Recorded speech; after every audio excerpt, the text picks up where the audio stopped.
एक बार शटर गिरा दीजिए। सभी को जय हिंद, नमस्ते। आज हम लोग क्या स्टार्ट करने जा रहे हैं, आपका एक बहुत ही इम्पोर्टेंट चैप्टर जो कि क्या हमारा क्लाइमेटोलॉजी है, यानी जलवायु विज्ञान। जलवायु विज्ञान यानी क्लाइमेटोलॉजी क्या है, आपका बहुत ही इम्पोर्टेंट टॉपिक है आपके जियोग्राफी का।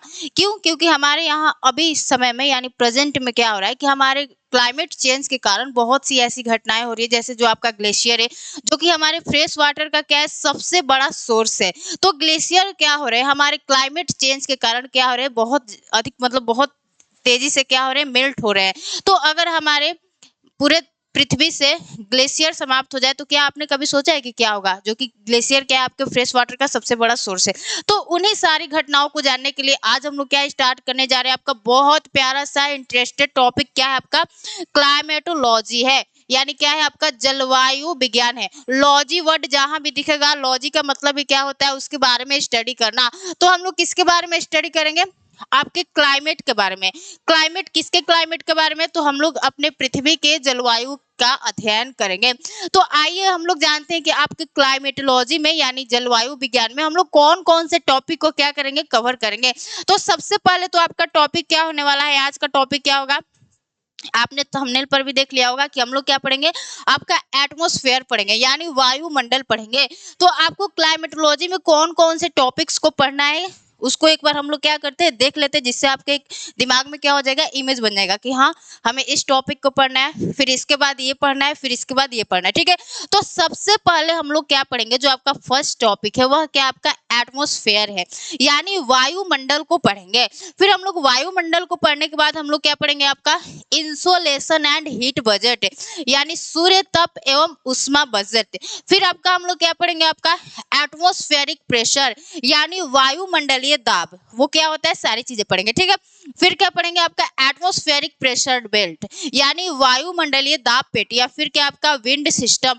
विंड सिस्टम बहुत ज्यादा इंपॉर्टेंट टॉपिक है। अगर हम बात करें इसमें कौन सबसे ज्यादा इंपॉर्टेंट टॉपिक है, तो सभी क्या है, अपने आप में सभी क्या है, इंपॉर्टेंट है। तो क्लाइमेटोलॉजी आपका बोल सकते हैं कि जियोग्राफी का बहुत ही ज्यादा क्या है, इंटरेस्टेड टॉपिक है, इंपॉर्टेंट टॉपिक है। तो आपका यूपीएससी 2025 का जो एग्जाम है वो 25 मई को है। तो एग्जाम से पहले हम क्या करते हैं, आपके क्लाइमेटोलॉजी का रिवीजन कर लेते हैं। तो आज का आपका टॉपिक क्या होगा, एटमॉस्फेयर, यानी वायुमंडल। तो वायुमंडल को हम लोग क्या करते हैं, अपना स्टार्ट करते हैं। तो सबसे पहले वायुमंडल को स्टार्ट करने से पहले आपके मन में यानी आपके दिमाग में एक क्वेश्चन आना चाहिए कि मैम आखिर ये जो हमारा एटमॉस्फेयर है, यानी पृथ्वी जो कि अपने चारों तरफ से क्या है, हमारे वायुमंडल से घिरी हुई है, तो आखिर इस वायुमंडल में हमारे ये सारी गैसें अस्तित्व में कैसे आई, जैसे hydrogen, helium, nitrogen, nitrogen dioxide, sulphur dioxide, ये सारी गैसें कैसे हमारे वायुमंडल के अस्तित्व में आई, जिस कारण क्या होता है कि हमारे पृथ्वी पर यानी धरातल पर मानव का जीवन संभव होता है। तो सबसे पहले तो हम लोग यही जानेंगे, आपके दिमाग में भी क्वेश्चन आना चाहिए कि आखिर मैम हमारे एटमॉस्फेयर में ये सारी गैसें कैसे अस्तित्व में आई। ये सारी जो आपका जल वाष्प है यानी H2 है, सल्फर डाइऑक्साइड है, नाइट्रोजन डाइऑक्साइड है, ऑक्सीजन है, कार्बन डाइऑक्साइड है, मीथेन है, हाइड्रोजन है, हीलियम है, वो सारी गैसें आखिर कैसे अस्तित्व में आई। तो इन सारी गैसों को पढ़ने के लिए यानी ये कैसे अस्तित्व में आई, उसको पढ़ने के लिए हमें क्या पढ़ना होगा, क्या पढ़ना होगा बताइए, आपका ओरिजिन ऑफ एटमॉस्फेयर, यानी आपके वायुमंडल की उत्पत्ति को पढ़ना होगा कि हमारे वायुमंडल का उत्पत्ति कैसे होता है, हमारे वायुमंडल का उत्पत्ति कैसे होता है। एक मिनट,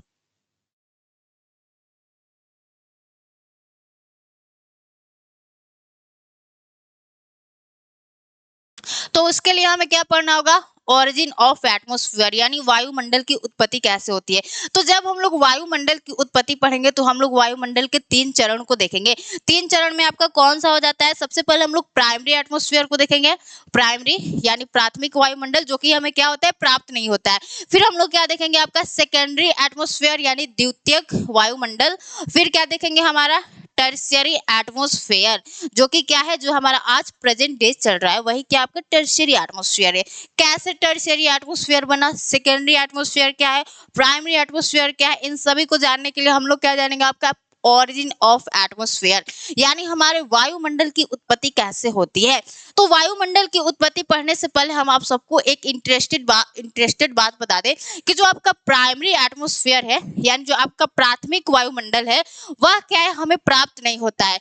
क्यों नहीं प्राप्त होता है, उसका कारण कैसे जानेंगे, जब हम लोग प्राइमरी एटमॉस्फेयर को पढ़ना स्टार्ट करेंगे। तो सबसे पहले हम लोग क्या हो जाते हैं, तैयार हो जाते हैं कि हम लोग अब क्या करें। फिर हम लोग क्या जानेंगे, ऑरिजिन ऑफ एटमॉस्फेयर को पढ़ने के बाद हम लोग क्या पढ़ेंगे, आपका कंपोनेंट्स ऑफ एटमॉस्फेयर, यानी जो हमारा वायुमंडल है वह क्या क्या चीजों से मिलकर बना है। और फिर हम यह भी जानेंगे कि हमारे वायुमंडल में इस हमारे जल वाष्प का क्या योगदान है, फिर हमारे डस्ट पार्टिकल्स का हमारे वायुमंडल में क्या योगदान है, फिर गैसों का क्या हमारे वायुमंडल में योगदान है, वो सारी चीजें जानेंगे। तो इसको जानने से पहले अब हम लोग कहाँ चलते हैं, आपके प्यारे से टॉपिक ऑरिजिन ऑफ एटमॉस्फेयर, यानी हमारे वायुमंडल की उत्पत्ति कैसे होती है। तो वायुमंडल की उत्पत्ति पढ़ने के साथ साथ हम लोग क्या करेंगे, थोड़ा सा जो आपका पृथ्वी का उत्पत्ति हुआ था उसे भी हम लोग देखते चलेंगे, क्योंकि दोनों क्या है, एक दूसरे से आपस में क्या करते हैं, थोड़ा सा साझेदारी करते चलते हैं। इसीलिए हम लोग क्या करते हैं कि वायुमंडल का तो उत्पत्ति पढ़ेंगे ही पढ़ेंगे, लेकिन सबसे पहले हम लोग पृथ्वी की उत्पत्ति से स्टार्ट करेंगे, तभी चीजें आपको क्या होगी, समझ में आएंगी। तो देखिए, अगर हम पृथ्वी की उत्पत्ति की बात करें तो आप सबको पता होगा कि हमारे पृथ्वी का निर्माण देखिए, यहाँ पे हम क्या लिख रहे हैं कि हमारे पृथ्वी का निर्माण आज से लगभग 4.5 अरब वर्ष पश्चात हुआ था। यानी हमारे पृथ्वी का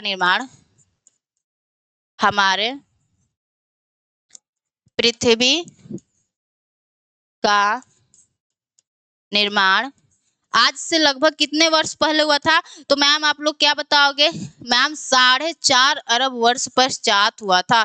4.5 अरब वर्ष पश्चात हुआ था। हम लोग क्या पढ़ रहे हैं, आपका प्राइमरी एटमॉस्फेयर पढ़ रहे हैं। तो प्राइमरी एटमॉस्फेयर में हमने क्या बताया कि आपको थोड़ा सा जो आपका पृथ्वी का उत्पत्ति है उसको भी पढ़ना होगा। तो पृथ्वी का उत्पत्ति हमने क्या बताया कि हमारे अर्थ का जो उत्पत्ति हुआ था, यानी जो हमारे अर्थ का ओरिजिन हुआ था, वह 4.5 अरब वर्ष पश्चात हुआ था। तो जब हमारे पृथ्वी का उत्पत्ति 4.5 अरब वर्ष पश्चात हुआ था, तो उस समय जो हमारा पृथ्वी था, यानी ये क्या है, आपके अर्थ का फिगर है, तो उस समय हमारा पृथ्वी क्या था, आपका एक आग का गोला था। यानी पृथ्वी क्या था, आपका आग का गोला था। तो हमने क्या बताया कि हमारे पृथ्वी का निर्माण आज से लगभग 4.5 अरब वर्ष पश्चात हुआ। उस समय जो हमारा पृथ्वी था वह क्या था, आग का गोला था। जो हमारे अर्थ का टेम्परेचर था वो लगभग कितना था, 6000 डिग्री सेल्सियस था। तो एक समय आता है कि जो हमारी पृथ्वी है, फिर पृथ्वी क्या होती है, ठंडा होती है। सबके जीवन में एक समय आता है कि जब आपको गुस्सा आता है तो फिर आप क्या होते हो, थोड़ा सा शांत भी होते हो, थोड़ा सा आपका दिमाग जो है वो ठंडा भी होता है। तो उसी तरह हमारी कुछ पृथ्वी भी है। जब इसका निर्माण हुआ था 4.5 अरब वर्ष पश्चात, तो उस समय यह क्या था, आपके आग का गोला था। लेकिन फिर क्या होता है कि हमारे पृथ्वी के ऊपर का सतह क्या होता है, आपका धीरे धीरे ठंडा होना स्टार्ट होता है। यानी जो हमारे पृथ्वी के ऊपर का सतह है, धीरे धीरे क्या होता है, आपका ठंडा होना स्टार्ट होता है। तो हमारे पृथ्वी के शीतलन के दौरान जो गैस से मुक्त हुई, उसे हमारी जो पृथ्वी है संयोग कर नहीं रख पाई। क्यों? क्योंकि हमारे पृथ्वी का जो टेम्परेचर था बहुत ज्यादा हाई था, और जो उसका ग्रेविटी था, यानी जो उसका गुरुत्वाकर्षण बल था, वह क्या था, कम था। जिस कारण ये गैसें क्या हो गई, हमारी अंतरिक्ष में पलायन कर गई, जिस कारण जो आपका प्राइमरी एटमॉस्फेयर है वह हमें प्राप्त नहीं होता है। तो हमने क्या बताया कि जो आपका प्राइमरी एटमॉस्फेयर है, यानी जो आपका प्राथमिक वायुमंडल है, वह क्या होता है, प्राप्त नहीं होता है। तो मैम क्यों नहीं प्राप्त होता है? तो हमने आपको बताया कि हमारे पृथ्वी के शीतलन के दौरान, यानी जब पृथ्वी ठंडा हो रही थी तो क्या हो रहा था, कुछ इसके अंदर से गैस भी क्या हो रहे थे, रिलीज हो रहे थे। तो जब पृथ्वी के शीतलन के दौरान जो हमारी गैस से रिलीज हुई, उसे हमारी पृथ्वी जो है वो संयोग कर नहीं रख पाई। क्यों नहीं रख पाई? क्योंकि उस समय हमारे अर्थ का टेम्परेचर क्या था, यहाँ पे लिख देते हैं, इसका टेम्परेचर क्या था, बहुत ज्यादा हाई था। और जो उसका ग्रेविटी फोर्स था, यानी जो इसका गुरुत्वाकर्षण बल था, यहाँ पे ग्रेविटी लिख देते हैं, ग्रेविटी क्या था, इसका बहुत कम था। अगर पृथ्वी का गुरुत्वाकर्षण बल ही कम है तो वो कैसे अपने तरफ सारे गैस को अट्रैक्ट कर पाएगी। तो वही होता है, इसका गुरुत्वाकर्षण बल क्या था, बहुत ज्यादा कम था, जिस कारण क्या होता है कि ये सारी गैसें क्या हो जाती है, अंतरिक्ष में पलायन कर जाती है। और हमारे अगर पृथ्वी के चारों तरफ गैस ही नहीं रहा तो काहे का वायुमंडल, वायुमंडल नहीं बचा। तो इस तरह क्या होता है, हमारा जो फर्स्ट यानी जो हमारा प्राइमरी एटमॉस्फेयर है प्राप्त नहीं होता है। क्यों नहीं होता है, क्योंकि सभी को मैंने बता दिया कि हमारे पृथ्वी के शीतलन के दौरान जो गैस से मुक्त हुई उसे हमारी पृथ्वी संयोग कर नहीं रख पाई। क्यों नहीं रख पाई भाई, क्योंकि उसका गुरुत्वाकर्षण बल क्या था, बहुत ज्यादा कम था, और जो टेम्परेचर था वह क्या था, बहुत ज्यादा हाई था। तो इस तरह हमने क्या कर लिया, आपके प्राइमरी एटमॉस्फेयर को देख लिया। अब हम लोग क्या करते हैं, आपके सेकेंडरी एटमॉस्फेयर को देखते हैं कि आपके सेकेंडरी एटमॉस्फेयर में क्या होता है। और हमारे सेकेंडरी एटमॉस्फेयर में क्या होता है, आपका प्रोसेस ऑफ डीगैसिंग होता है। यानी प्रोसेस ऑफ डीगैसिंग, गैसों का विमुक्तिकरण होता है, जिससे क्या होता है कि हमारे वायुमंडल का निर्माण होता है। तो देखिए, सबसे पहले हम लोग कहाँ आते हैं, आपका सेकेंडरी एटमॉस्फेयर में। अब आपको प्राइमरी एटमॉस्फेयर समझ में आ गया, बहुत अच्छे समझ में आ गया कि वह हमें क्या होता है, प्राप्त नहीं होता है। तो प्राप्त नहीं होता है तो इसलिए हमें क्या पढ़ रहा है, आपका सेकेंडरी एटमॉस्फेयर। अगर वहीं पर प्राप्त हो जाता है हमें वायुमंडल तो हमें सेकेंडरी की जरूरत ही नहीं पड़ती। लेकिन आपका प्राइमरी एटमॉस्फेयर प्राप्त नहीं हुआ, इस कारण हमें क्या पड़ता है, आपके सेकेंडरी एटमॉस्फेयर को पढ़ने की जरूरत पड़ती है। तो अब हम लोग क्या करते हैं, अपने सेकेंडरी एटमॉस्फेयर को पढ़ते हैं। तो जब सेकेंडरी एटमॉस्फेयर को आपको पढ़ना स्टार्ट करना है तो इसके बारे में हम लोग क्या जानेंगे कि सेकेंडरी एटमॉस्फेयर में क्या होता है कि जो हमारे पृथ्वी के ऊपर का जो सतह था वह क्या होता है, आपका पूरी तरह अच्छे से ठंडा होकर क्या हो जाता है, क्रस्ट का निर्माण कर लेता है। क्रस्ट, क्रस्ट क्या होता है मैम, तो भूपट्टी यानी स्थल मंडल जिस पर हम खड़े हैं वह क्या है, पृथ्वी का क्रस्ट है। तो हमने क्या बताया कि हमारे सेकेंडरी एटमॉस्फेयर में क्या होता है कि हमारे पृथ्वी के जो ऊपर का सतह था वह पूरी तरह अच्छे से ठंडे होकर क्या करता है, क्रस्ट का फॉर्मेशन कर देता है। जिस कारण क्या होता है कि जो हमारे पृथ्वी सतह के अंदर जितनी सारी भी गैसें थी वह क्या हो जाती है, हमारे पृथ्वी सतह के अंदर ही रह जाती है। तो हमने आपको बताया कि सेकेंडरी एटमॉस्फेयर में क्या हो गया कि हमारे पृथ्वी के ऊपर का सतह पूरी तरह ठंडा होकर क्रस्ट का निर्माण कर लिया, और जो गैसें थी वह क्या हो गई, अंदर ही बच गई, अंदर ही बच गई। जैसे आपने एक, आपको हम क्या कर रहे हैं, आप अपने डेली लाइफ में तो आपने आलू को देखा ही होगा। तो जब हम लोग क्या करते हैं, आलू को बॉयल करते हैं और उसको बाहर निकालते हैं और उसका छिलका निकालते हैं तो ऊपर से क्या हो जाता है, वह ठंडा हो जाता है। लेकिन जैसे हम अपना फिंगर उसमें क्या करते हैं, उसमें अगर फिंगर ऐसे हम करते हैं तो आलू क्या होता है, अंदर से गर्म रहता है। तो उसी तरह हमारा क्या होता है कि जो हमारी पृथ्वी है वह ऊपर से तो ठंडी हो जाती है, लेकिन हमारे पृथ्वी के इस आंतरिक भाग में अभी भी क्या होता है, कुछ एक्टिविटी होता है। यानी पृथ्वी के अंदर अभी भी क्या था, टेम्परेचर बहुत ज्यादा हाई था। टेम्परेचर बहुत ज्यादा हाई क्यों था, क्योंकि आपके पृथ्वी के आंतरिक भाग में क्या पाया जाता है, क्या पाया जाता है, रेडियो एक्टिव एलिमेंट्स पाए जाते हैं। यानी यहाँ पे क्या पाया जाता है, आपका शॉर्टकट में हम लिख दे रहे हैं रेडियो एक्टिव एलिमेंट्स। अब आपके रेडियो एक्टिव एलिमेंट्स में क्या होता है कि इसमें आपस में एक जैसे परमाणु क्या होते हैं, टकराते हैं, आपस में एक जैसे परमाणु टकराते हैं और एक नई परमाणु का क्या करते हैं, निर्माण करते हैं। साथ में क्या करते हैं, आपके एनर्जी को रिलीज करते हैं, एनर्जी को रिलीज करते हैं। और यह जो आपका एनर्जी है वह क्या होती है, हमारे हीट के फॉर्म में क्या होती है, रिलीज होती है। जब एनर्जी हमारे हीट के फॉर्म में रिलीज होती है तो यह क्या करेगी, आपके टेम्परेचर को क्या करेगी, टेम्परेचर को बहुत ज्यादा क्या करेगी, बढ़ा देगी। तो टेम्परेचर क्या होगा, बहुत ज्यादा बढ़ जाएगा। तो जब हमारे पृथ्वी सतह के अंदर इतना ज्यादा आपको टेम्परेचर बढ़ेगा तो आपको एक आइडिया नहीं मिल रहा है कि क्या हमारे पृथ्वी सतह के अंदर जो सारी हमारी जो चट्टानें होंगी क्या वह ठोस अवस्था में पाएंगी, नहीं। तो जो हमारी चट्टानें हैं वह क्या होंगी, पिघली हुई अवस्था में पाई जाएंगी, यानी मोल्टेन फॉर्म में पाई जाएंगी। तो जब चट्टानें क्या होती हैं, पिघली हुई अवस्था में पाई जाती है तो एक समय आता है, क्या होता है कि देखो अब पिघली हुई चट्टानों को तो ही हम लोग क्या कहते हैं, आपका मैग्मा कहते हैं। तो फिर एक समय आता है कि ये जो हमारी मैग्मा है वह क्या होती है, हमारे पृथ्वी सतह के बाहर क्या करती है, पृथ्वी के सतह की तरफ क्या करती है, पुश करती है, यानी फोर्स लगाती है, जिस कारण क्या होता है कि आपके पृथ्वी के सतह पर क्या होता है, चारों तरफ वोल्केनिक इरप्शन होता है। यानी अब पृथ्वी सतह के अंदर क्या बन गया, क्या बन गया, आपका मैग्मा बन गया। जब मैग्मा बन गया तो यह मैग्मा क्या करेगा, ऊपर आने की कोशिश करेगा। तो एक समय आता है जब हमारे पृथ्वी के सतह पर क्या होता है, चारों तरफ क्या होता है, आपका वोल्केनिक इरप्शन होता है। और जब वोल्केनिक इरप्शन होता है तो हमारे इस ज्वालामुखी उद्गार के समय क्या होता है कि हमारे पृथ्वी सतह के अंदर जितनी भी सारी गैसें जो कि बेचारी बच गई थी, यानी आपने एक बॉटल का एग्जांपल लिया, एक बॉटल है और उसके अंदर हमने गैस भर दिया, तो वह गैस भर के और उसपे मैंने क्या कर दिया, उस बॉटल का कैप लगा दिया। तो जब तक उस बॉटल का कैप हटेगा नहीं तब तक अंदर का जो बॉटल का जो गैस है वो बाहर कैसे आएगा। तो उसी तरह आपके कुछ पृथ्वी के साथ भी हुआ था कि हमारे पृथ्वी के जो ऊपर का सतह था वह क्या था, ठंडा होकर क्रस्ट का फॉर्मेशन कर दिया था, जिस कारण जो भी गैसें थी वह क्या हो जाती हैं, अंदर ही रह जाती है। अब गैसों को बाहर आने के लिए एक विस्फोट होना जरूरी था, तो वही क्या होता है, आपका वोल्केनिक इरप्शन होता है।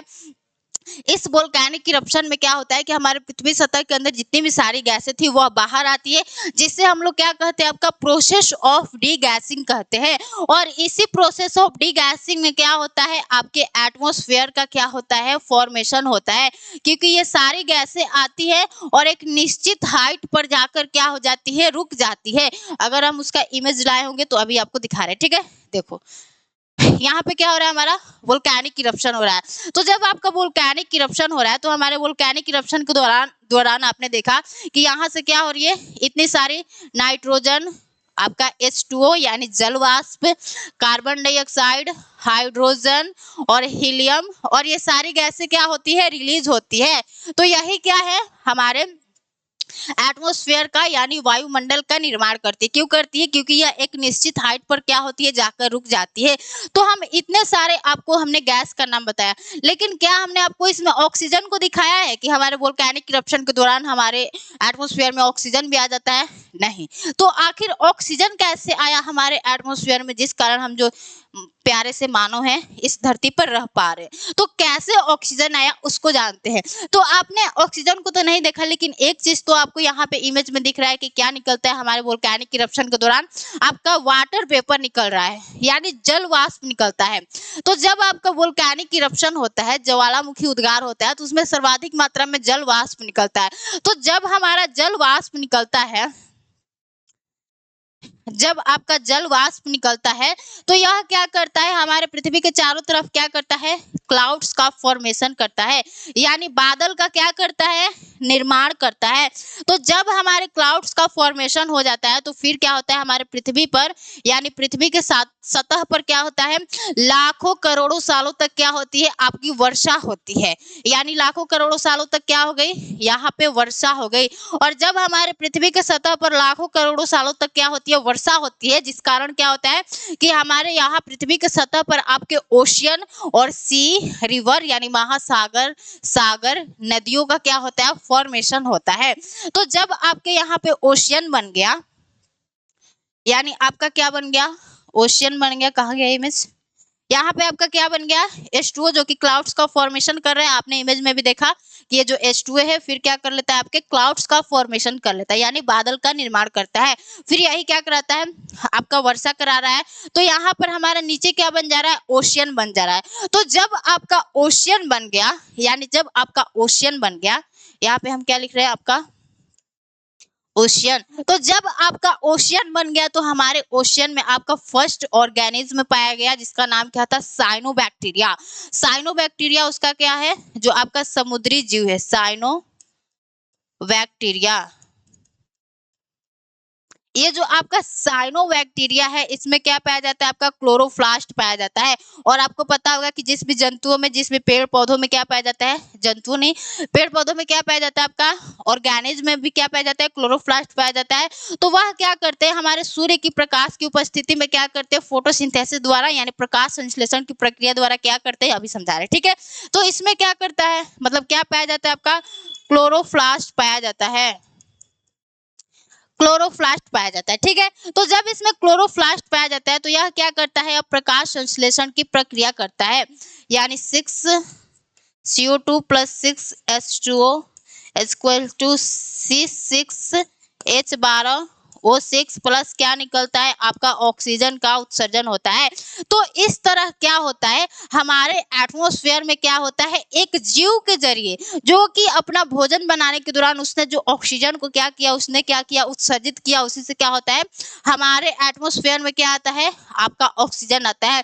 तो इस तरह क्या होता है, हमारे धरती पर समुद्री जीव बढ़ते जाते हैं और वह क्या करते हैं, आपके फोटोसिंथेसिस द्वारा क्या करते हैं, अपने भोजन का निर्माण करते हैं। और इस तरह क्या होता है, आपके एटमॉस्फेयर में ऑक्सीजन की मात्रा बढ़ती जाती है और फिर क्या होता है, हमारे धरती पर यानी पृथ्वी के सतह पर क्या होता है, मानव जीवन संभव होता है। तो आपने सेकेंडरी एटमॉस्फेयर में देख लिया, जिसमें हमने क्या कर लिया, सारे गैसों के बारे में देख लिया और एटमॉस्फेयर की उत्पत्ति को हमने क्या कर लिया, लगभग देख लिया। लेकिन आज का जो हमारा एटमॉस्फेयर है वह क्या चल रहा है, टर्शियरी एटमॉस्फेयर। तो अब हम लोग क्या करते हैं, थोड़ा सा टर्शियरी एटमॉस्फेयर को देख लेते हैं कि आखिर आपका टर्शियरी एटमॉस्फेयर क्या हुआ, क्योंकि सेकेंडरी में तो इस सारा वायुमंडल का निर्माण हो गया, तो आपका टर्शियरी एटमॉस्फेयर क्या है उसको देखते हैं।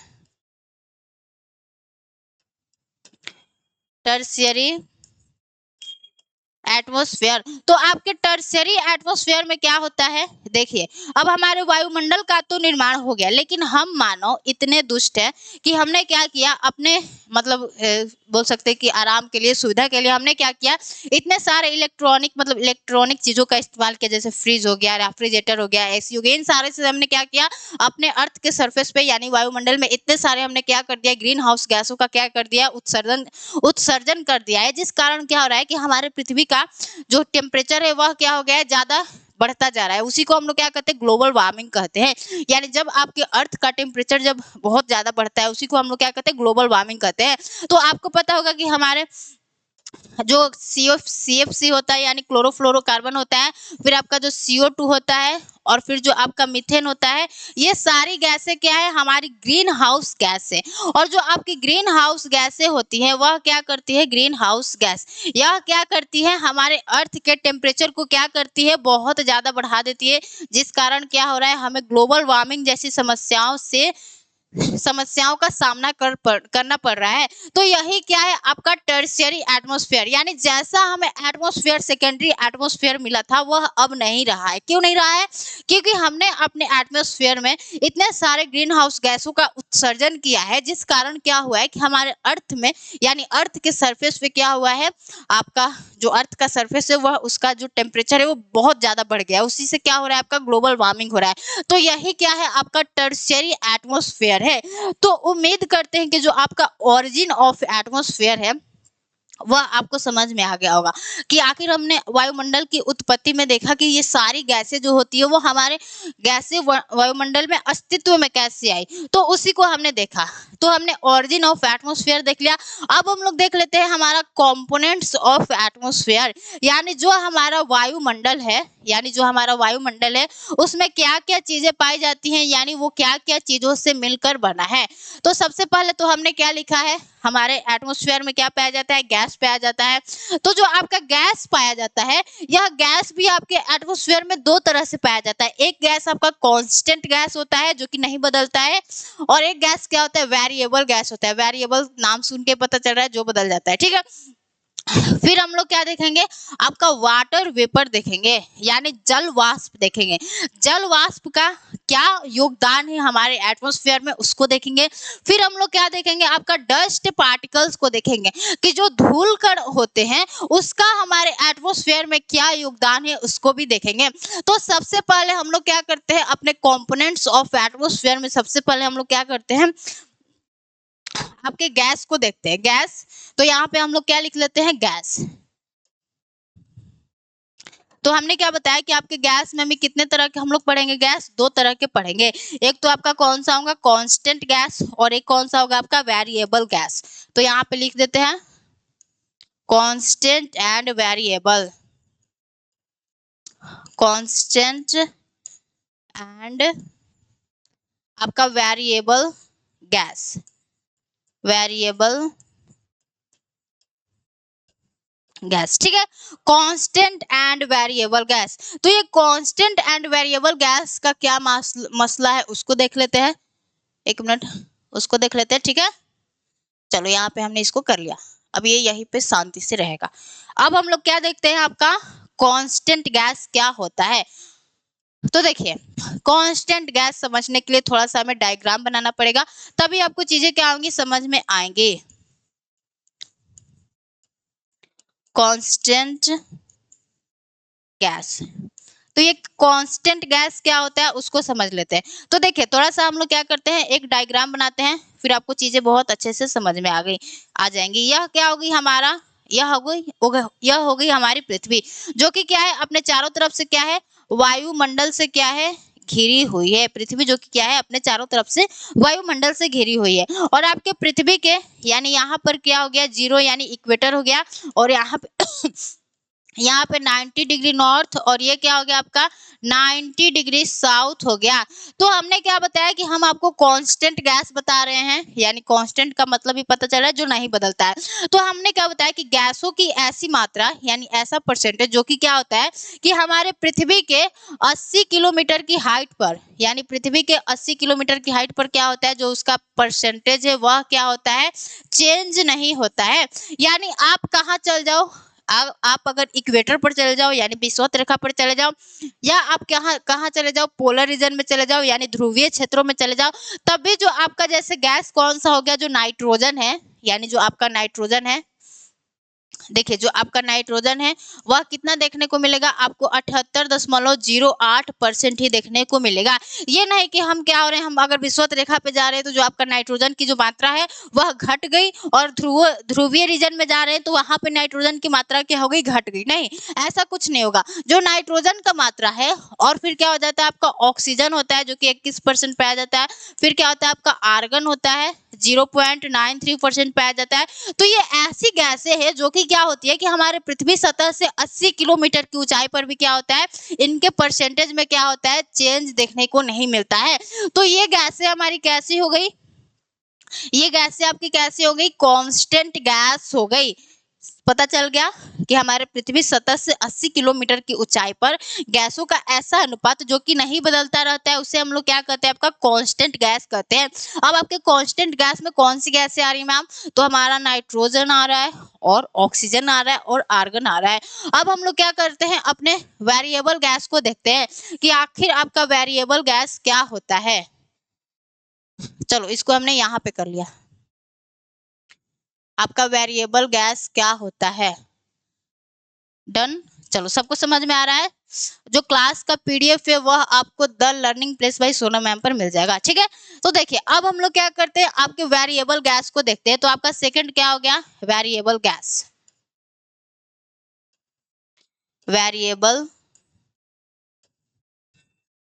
Variable gas. तो आपके वेरिएबल गैस में कौन कौन सा गैस आएगा मैम, तो हमारा सबसे पहले तो कार्बन डाइऑक्साइड आएगा, आपका कार्बन डाइऑक्साइड आएगा, फिर क्या आएगा आपका हाइड्रोजन आएगा, फिर क्या आएगा आपका हीलियम आएगा, फिर क्या आएगा आपका, फिर हमारे साथ बोलिए आपका मीथेन आएगा, फिर आपका जेनॉन आएगा, जेनॉन। ये सारी गैसें क्या हो गई, हमारी वेरिएबल गैस हो गई। वेरिएबल गैस का मतलब क्या हो गया, थोड़ा सा डायग्राम में आपको समझा दे रही हूँ कि आखिर आपके वेरिएबल गैस का मतलब क्या होता है। देखो ये क्या हो गई, हमारी पृथ्वी हो गई, पृथ्वी हो गई, जो कि क्या है, अपने चारों तरफ से क्या है, हमारे एटमॉस्फेयर से क्या है, घिरी हुई है। तो ये क्या हो गया आपका इक्वेटर हो गया। मान लीजिए ये क्या हो गया आपका इक्वेटर हो गया 0 डिग्री, ये क्या हो गया 90 डिग्री नॉर्थ, और ये क्या हो गया आपका 90 डिग्री साउथ। ठीक है, तो गैसों का ऐसा अनुपात जो कि क्या होता है कि उसके अनुपात में आपको क्या देखने को मिलता है, परिवर्तन देखने को मिलता रहता है। जैसे आप इक्वेटर पर जा रहे हैं तो जो गैस का अनुपात है, जो CO2 का अनुपात है, वह क्या है, अलग आपको देखने को मिलेगा।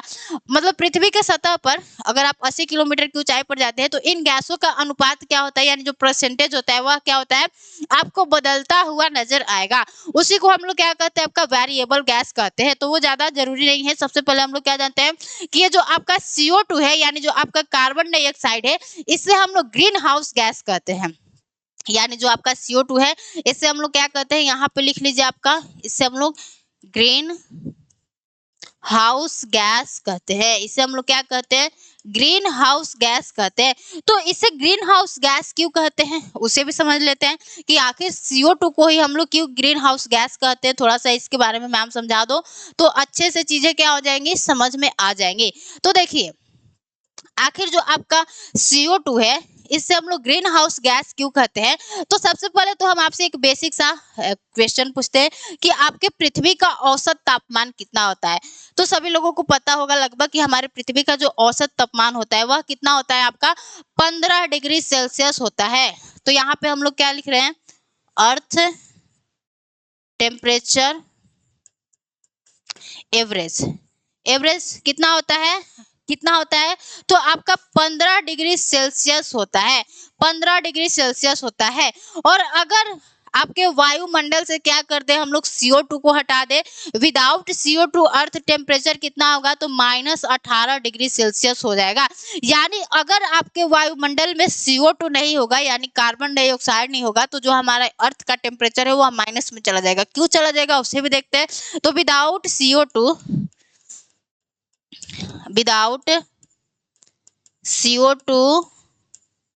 अर्थ टेम्परेचर, तो वह कितना हो जाए, आपका कितना हो जाएगा, -18 डिग्री सेल्सियस हो जाएगा। -18 डिग्री सेल्सियस क्यों हो जाएगा उसे जानते हैं। तो देखिए, जो आखिर आपका जो CO2 है उसका योगदान क्या है उसे हम लोग देखते हैं। तो देखिए, जो आपका CO2 है यह क्या करता है कि आखिर हमारे अर्थ का जो टेम्परेचर है वह क्या रहता है, आपका बना रहता है। देखो, तो यहाँ पे क्या हो गई, हमारी अर्थ हो गई, ये क्या हो गई, हमारी पृथ्वी हो गई, जो कि क्या है, अपने चारों तरफ से क्या है, एटमॉस्फेयर से गिरी है। किससे गिरी है, तो एटमॉस्फेयर से गिरी है। तो होता क्या है, अब इसके साथ देखो, अब जब चारों तरफ से एटमॉस्फेयर से गिरी है तो इसको क्या मिलेगा भाई, आपको सन लाइट मिलेगा। तो होता क्या है कि जैसे ही हमारे सूर्य से क्या आता है, ऊर्जा का प्रकाश आता है। तो आप सबको पता होगा कि जो हमारी पृथ्वी है वह क्या करती है, यानी जो हमारे पृथ्वी का वायुमंडल है वह डायरेक्ट सूर्य के प्रकाश से क्या होता है, गर्म नहीं होता है। डायरेक्ट सूर्य के प्रकाश से गर्म नहीं होता है। पहले क्या होता है कि पृथ्वी हमारी क्या करती है, सूर्य के प्रकाश को अवशोषित करती है, यानी एब्जॉर्ब कर लेती है। फिर हमारी पृथ्वी क्या करती है, अपने अंदर से क्या छोड़ती है, विकिरण छोड़ती है। यानी अपने अंदर से क्या छोड़ती है, विकिरण छोड़ती है। तो पृथ्वी द्वारा छोड़े गए विकिरण के कारण क्या होता है, इसका एटमॉस्फेयर गर्म होता है। तो जो हमारा CO2 है वह क्या करता है कि हमारे पृथ्वी द्वारा छोड़े गए विकिरण को वापस बाहर नहीं जाने देता है, और इस विकिरण को क्या कर देता है, रिफ्लेक्ट बैक कर देता है, यानी वापस भेज देता है। जिस कारण क्या होता है कि हमारे जो अर्थ का, यानी हमारे वायुमंडल का जो टेम्परेचर है, पृथ्वी के वायुमंडल का जो टेम्परेचर है वह क्या होता है, बना रहता है। अगर CO2 नहीं होता तो सारे जो हमारे पृथ्वी द्वारा छोड़े गए जितने भी हमारे विकिरण है वह क्या हो जाते, बाहर निकल जाते, और जो आपका पृथ्वी का जो टेम्परेचर है, यानी पृथ्वी क्या हो जाती, पूरी तरह ठंडी हो जाती है। तो ये क्या है, आपका योगदान है आपके CO2 का आपके वायुमंडल पे। इसलिए हम लोग क्या कहते हैं, ग्रीन हाउस कहते हैं, ग्रीन हाउस गैस कहते हैं। अब आपका ग्रीन हाउस इफेक्ट क्या है उसको हम एक अलग वीडियो में, 10 मिनट का वीडियो होगा उसको बना देंगे, ठीक है।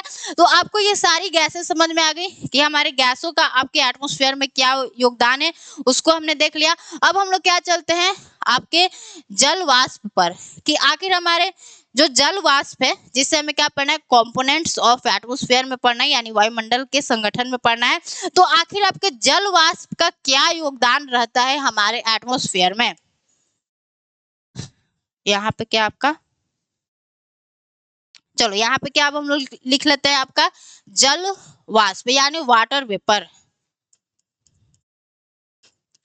वाटर वेपर, ठीक है। इसको हिंदी में क्या कहेंगे, जल वाष्प कहेंगे। तो आखिर आपके जल वाष्प का हमारे एटमॉस्फेयर में क्या योगदान होता है उसे देख लेते हैं। आपके जल वाष्प से यानी वाटर वेपर से आपके यूपीएससी 2024 में क्वेश्चन भी आया है, तो उसको अच्छे से पढ़ना है।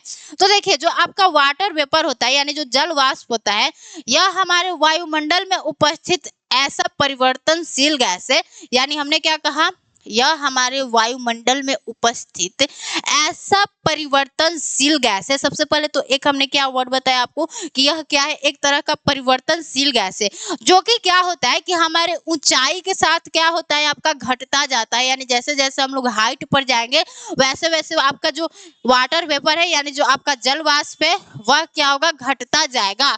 तो ये भी आपके एग्जाम में पूछा था कि ऊंचाई के साथ जाने पर हमारा जो जल वाष्प है वो घटता है कि बढ़ता है, तो क्या होता है भाई, घटता है।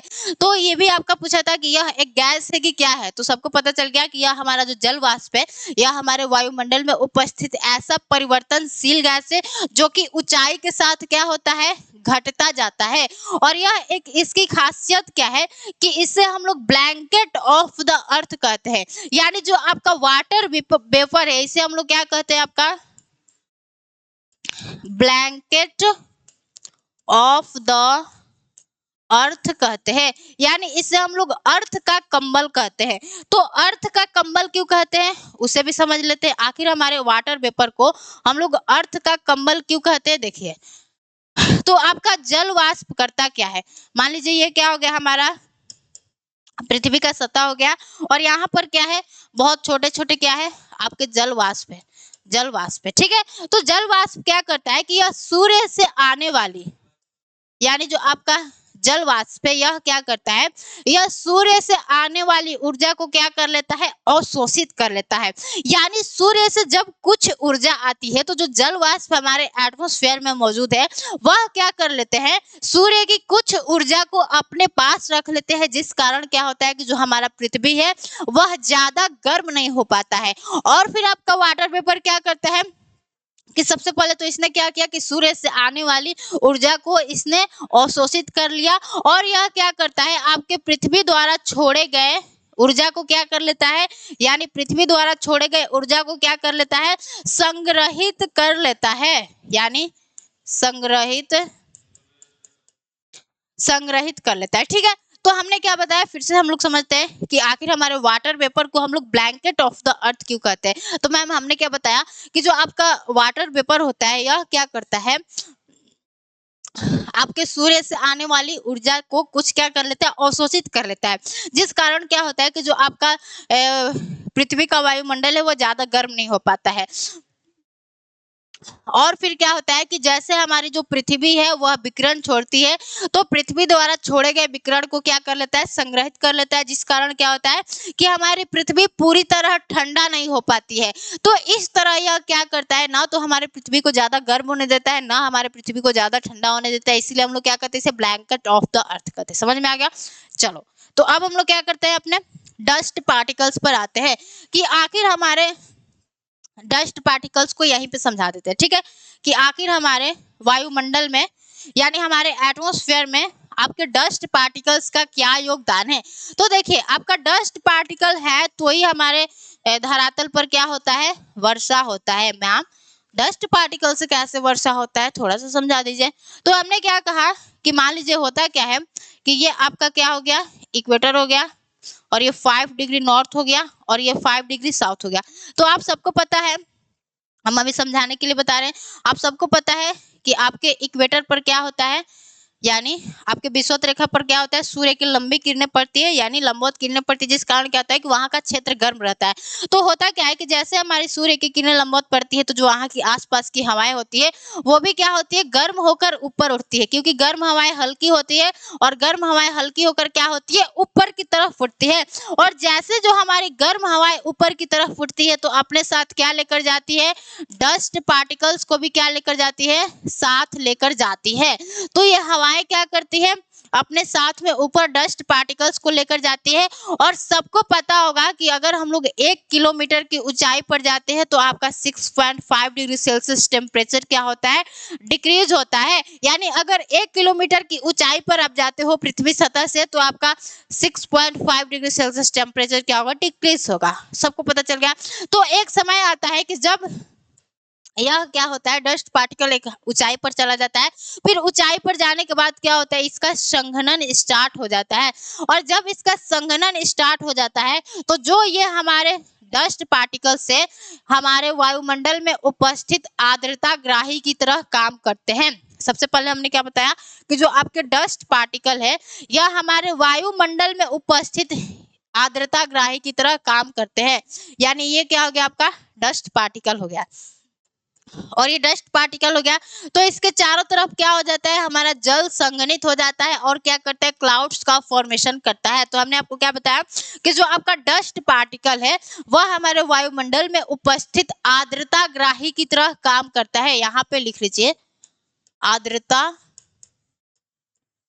आर्द्रता ग्राही की तरह काम करता है। आर्द्रता ग्राही का मतलब क्या हो गया मैम, तो यह क्या करता है, अपने अंदर क्या करता है, नमी को क्या करता है, धारण कर लेते हैं। जिस कारण क्या होता है कि फिर एक ऊंचाई पर जाने के बाद क्या होता है कि आपका टेम्परेचर गिरने लगता है, जिस कारण क्या होता है, इसका संघनन स्टार्ट होता है। और फिर ये जो जो आपके डस्ट पार्टिकल है वह क्या हो जाते हैं, जल बूंदों में बदल जाते हैं। और फिर जब इनका साइज थोड़ा सा बड़ा हो जाता है, थोड़ा सा ये भारी हो जाते हैं, तो यह क्या होते हैं, वर्षा के रूप में क्या होते हैं, हमारे धरातल पर निक्षेपित हो जाते हैं, जिस कारण क्या होता है, हमारा वर्षा होता है। तो अगर हमारे एटमॉस्फेयर में डस्ट पार्टिकल्स नहीं होंगे तो आपका वर्षा नहीं होगा, क्योंकि हमने क्या बताया, जो आपका डस्ट पार्टिकल है वह क्या करता है, आपका आर्द्रता ग्राही की तरह काम करता है। यानी डस्ट पार्टिकल्स के चारों तरफ क्या होता है, आर्द्रता जाकर वहां पे सट जाता है। फिर क्या होता है, आपका कंडेंसेशन होता है यानी संघनन होता है। फिर क्या होता है, आपका वर्षा होता है।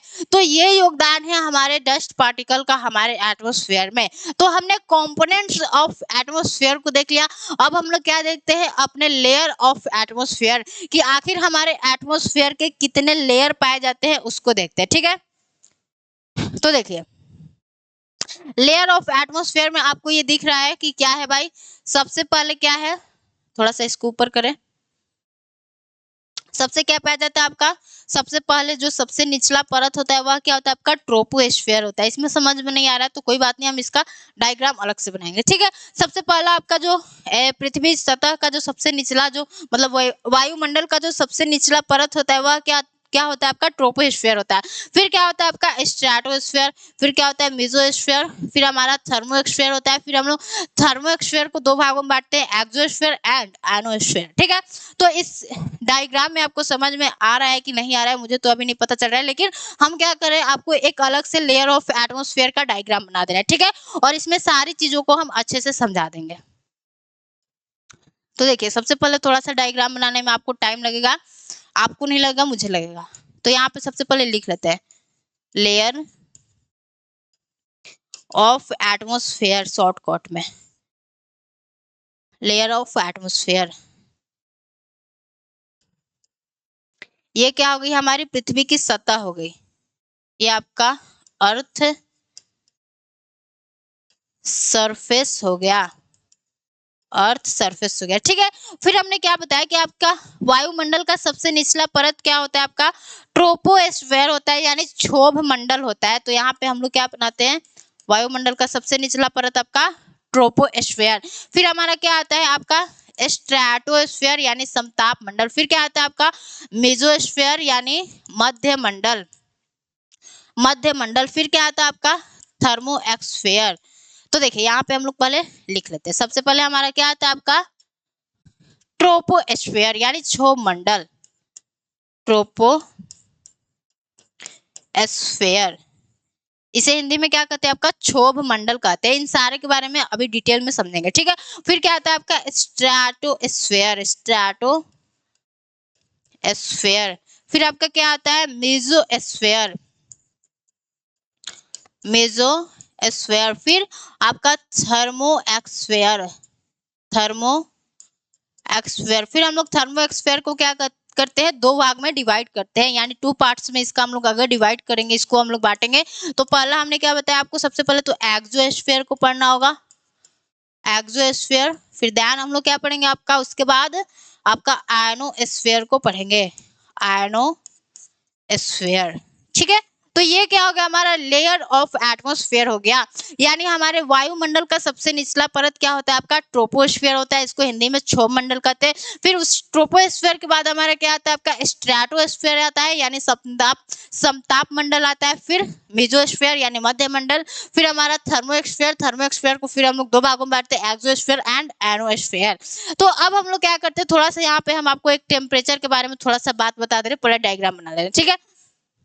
यहाँ पे 20 0 degree, 20 -20 -40 degree Celsius, -50 degree Celsius, -60 degree Celsius, -20 18 degree Celsius, फिर -100 डिग्री सेल्सियस, -120 डिग्री सेल्सियस। तो ये क्या है आपको अभी समझ में नहीं आ रहा होगा, अभी हम समझा देते हैं, ठीक है। पहले इसको हम अच्छे से इसका डायग्राम बना लें।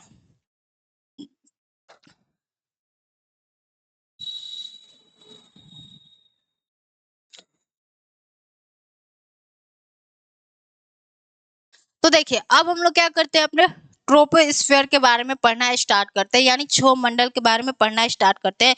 तो जो आपका क्षोभ मंडल होता है, यह क्या होता है, हमारे वायुमंडल का सबसे निचला परत होता है। यानी हम लोग क्या कर रहे हैं, यहाँ पे अगर मान लीजिए क्या है, थोड़ा सा इसको छोटा कर दे रहे हैं, मान लीजिए यहाँ पे क्या हो गई हमारी, ये पृथ्वी हो गई, ये क्या हो गई हमारी पृथ्वी हो गई, जो कि अपने चारों तरफ से क्या है, अपने एटमॉस्फेयर से क्या है, घिरी हुई है। तो हमारे वायुमंडल का जो सबसे जो हमारा पहला परत है वह क्या है आपका, ट्रोपोस्फीयर है। यानी ये क्या हो जाएगा आपका, ट्रोपोस्फीयर होगा। तो हमारे वायुमंडल का सबसे निचला परत क्या होता है आपका, क्षोभ मंडल होता है, यानी ट्रोपोस्फीयर होता है। और मौसम संबंधी सभी घटनाएं हमारे ट्रोपोस्फीयर में ये क्या होता है आपको देखने को मिलता है, जैसे क्लाउड्स का फॉर्मेशन यानी बादल का निर्माण, आपका रेनफॉल यानी वर्षा, फिर हमारा स्नोफॉल होता है यानी बर्फ गिरना। वो सारी घटनाएं आपको कहाँ देखने को मिलता है, ट्रोपोस्फीयर में देखने को मिलता है। तो हमने क्या बताया, जो आपका क्षोभ मंडल होता है वह क्या होता है, हमारे वायुमंडल का सबसे निचला परत होता है। और मौसम संबंधी सारी घटनाएं आपको ट्रोपोस्फीयर में ही देखने को मिलता है। और फिर हमें इसके बारे में एक चीज क्या पढ़ना है, बहुत इंटरेस्टेड है, कि जो आपका ट्रोपोस्फीयर का जो ऊंचाई है, आपके ट्रोपोस्फीयर का जो ऊंचाई है, यह क्या होता है कि आपके ट्रोपोस्फीयर का ऊंचाई आपको इक्वेटर पर कितना देखने को मिलेगा, 16 से 18 किलोमीटर की ऊंचाई पर आपको इक्वेटर पर, और आपके पोलर रीजन पे यानी ध्रुवीय क्षेत्रों में कितना देखने को मिलेगा आपका इसका हाइट, तो वह कितना देखने को मिलेगा, 6 से 8 किलोमीटर ऊंचा तक ही क्या मिलेगा आपको, ट्रोपोस्फीयर देखने को मिलेगा। तो आखिर इसका क्या मसला है कि आखिर जो आपका क्षोभ मंडल है उसका जो ऊंचाई है वह विषुवत रेखा पे आपके 16 से 18 किलोमीटर तक देखने को मिलता है, और फिर आपके ध्रुवीय रीजन में वह 6 से 8 किलोमीटर ही क्या होता है आपको इसका ऊंचाई देखने को मिलता है। तो थोड़ा सा हम लोग क्या कर लेते हैं, हाइट को देख लेते हैं, यानी हाइट ऑफ ट्रोपोस्फीयर, ठीक है। तो हमने क्या कहा कि विषुवत रेखा पर इसकी ऊंचाई 16 से 18 किलोमीटर तक देखने को मिलता है, और ध्रुवों पर 6 से 8 किलोमीटर तक ही क्या होता है देखने को मिलता है। तो देखिए ये क्या हो गया आपका विषुवत रेखा हो गया यानी 0 डिग्री, और ये क्या हो गया 90 डिग्री नॉर्थ और 90 डिग्री साउथ, ये क्या हो गया हमारा पोलर रीजन हो गया। तो हमने क्या कहा कि जो आपका ट्रोपोस्फीयर का जो ऊंचाई है वह क्या होता है आपके इक्वेटर पे यानी विषुवत रेखा पर आपको कितना देखने को मिलता है, 16 से 18 किलोमीटर तक, और आपके पोलर रीजन में यानी ध्रुवीय क्षेत्रों में आपको कितना देखने को मिलता है, यहाँ पे PR लिखते रहे, ठीक है, आपको 6 से 8 किलोमीटर की ऊंचाई तक ही देखने को मिलता है। तो क्या कारण है कि हमारे क्षोभ मंडल का जो ऊंचाई है वह विषुवत रेखा पर अधिक देखने को मिल रहा है और हमारे ध्रुवीय क्षेत्रों में कम देखने को मिलता है। तो आप सबको पता है कि हमारे विषुवत रेखा पर सूर्य की लंबी किरणें पड़ती है और जहां पर टेम्परेचर ज्यादा होता है वहां के संपर्क में जितनी भी हवाएं होती है वह गर्म होकर क्या होती है, ऊपर की तरफ राइज होती है। यानी गर्म हवाएं हल्की होती है और ऊपर की तरफ क्या करती है, राइज करती है। जिस कारण क्या होता है कि विषुवत रेखा पर जो हवाएं होती है वो बहुत ऊंचाई तक जाती है, जिस कारण यह क्या होता है, आपका ट्रोपोस्फेयर विषुवत रेखा पर 16 से 18 किलोमीटर तक देखने को मिलता है। लेकिन आपके ध्रुवीय क्षेत्रों में क्या होता है कि टेम्परेचर कम होता है और जहां पर भी टेम्परेचर कम होता है तो हवाएं क्या होती है, ठंडी होती है। और ठंडी हवाएं सबको पता होगा, अगर उसका डेंसिटी क्या है, ज्यादा है, घनत्व ज्यादा है, तो वो क्या करेगी, नीचे की तरफ डिसेंड करेंगे, यानी नीचे की तरफ क्या होगी, अवतलित होगी। जिस कारण क्या होता है कि आपके पोलर रीजन में आपको 6 से 8 किलोमीटर तक की ऊंचाई ही इसको देखने को मिलेगा, इसका ऊंचाई। ठीक है, तो ये हो गया आपके ट्रोपोस्फेयर के बारे में बातें। फिर हम आपके ट्रोपोस्फेयर के बारे में एक और इंटरेस्टेड बात बता रहे हैं कि अगर ट्रोपोस्फेयर में आप क्या करते हो, 165 मीटर की ऊंचाई पर अगर आप जाते हो तो जो आपका टेम्परेचर है वह 1 डिग्री सेल्सियस टेम्परेचर क्या होता है, डिक्रीज होता है। यानी हमने आपको ये डायग्राम में आपको यही फिगर दिखाया है कि जैसे जैसे, एक मिनट, कि जैसे जैसे आप क्या करते हो हमारे ट्रोपोस्फेयर में, यानी जो आपका क्षोभ मंडल है, जैसे जैसे आप ऊंचाई के साथ बढ़ते जाते हो तो जो आपका टेम्परेचर है क्या हो रहा है, घटता जा रहा है। आपने देखा कि यहाँ पे 20 डिग्री सेल्सियस है, लेकिन जैसे जैसे हम लोग ऊंचाई पर जा रहे हैं तो इसका टेम्परेचर क्या हो रहा है, घटता जा रहा है, यानी माइनस में जाता जा रहा है। तो जो आपका ट्रोपोस्फेयर है, अगर उस पर आप 165 मीटर की ऊंचाई पर जाते हो तो जो उसका टेम्परेचर है वह क्या होता है, घटता जाता है। तो ये क्या हो गया हमारा, फिर स्ट्रेटोस्फेयर है, इसमें क्या होता है कि पहले टेम्परेचर क्या होता है, घटता है, फिर क्या होता है, बढ़ने लगता है। फिर जो आपका मेसोस्फेयर है सबसे ठंडा मंडल है और फिर आपका जो थर्मोस्फेयर है सबसे गर्म मंडल है। तो जो आपका लेयर ऑफ एटमोस्फेयर, इसके बारे में फिर और थोड़ा सा जानकारी बच गया है, उसको हम लोग अगले क्लास में देखेंगे जब हम लोग इंसोलेशन एंड हीट बजट को पढ़ेंगे। तो इसको पहले थोड़ा सा इसके बारे में पढ़ लेंगे, फिर क्या करेंगे, आपका जो अगला वीडियो होगा इंसोलेशन एंड हीट बजट, उसमें हम लोग उसको स्टार्ट करेंगे। तो आज के लिए बस इतना ही रखते हैं, तब तक के लिए सभी को जय हिंद, नमस्ते।